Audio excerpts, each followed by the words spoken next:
Okay, at this point, all we need is a critical value to be able to compare it to, and we'll be done. So we've got our test statistic right here, which is 16, which I know seems super, super high, and it might be, but remember the F distribution is sort of like the chi-square distribution in that it doesn't work like a normal distribution. It's funkier than that.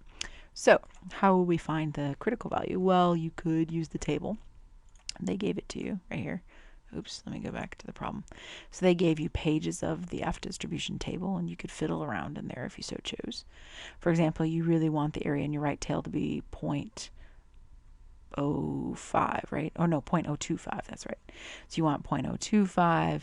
Your degrees of freedom in one dimension is 200. The degrees of freedom in the other dimension is 2, right? So I better make a note of that. Degrees of freedom in one dimension was equal to, goodness gracious, I can't press the equal button. There it is. 3 take away 1, right? Because that was the denominator for the first one. Matter of fact, I can even mention it right here. Here. Degrees of freedom is equal to that. Oops, come here. There we go. 3 take away 1. Okay, because it's k take away 1 for that numerator one.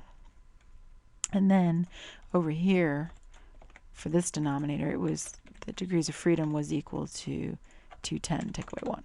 Okay, so, oops, excuse me, not that. It was 210 take away.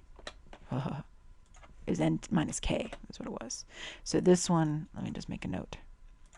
This is n minus k for this one in the numerator, and the denominator it's, oh no, sorry, reverse that. This is the numerator, so it's n or k take away 1.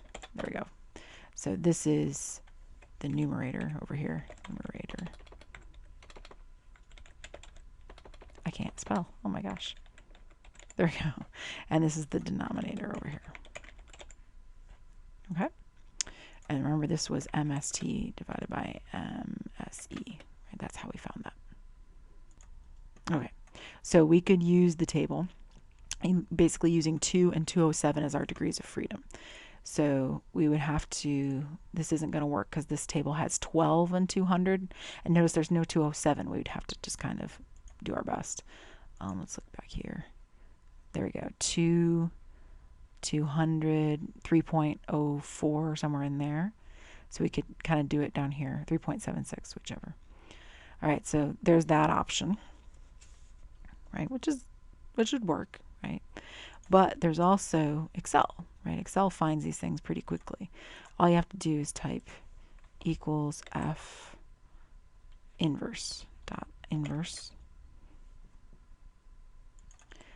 And since we're only interested in the right direction, we can do .rt. 0.05, comma, my degrees of freedom was 2.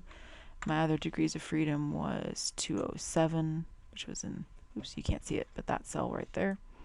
There we go. There we go. So 3.04, roughly. Which, if you look down here in the table, it's kind of matching up. If you go to the 200 right here, and then 3.04, see right there? That was when the 1 degrees of freedom was 2, the other degrees of freedom was 200, roughly, and then you had the area in the right tail, 0.05. And again, this is only a right-tailed test. It always is for our purposes, so that's how it will work. Okay, so then you compare. You can definitely say reject the H0 because 16.046 is greater than 3.0395, which is equal to the critical value.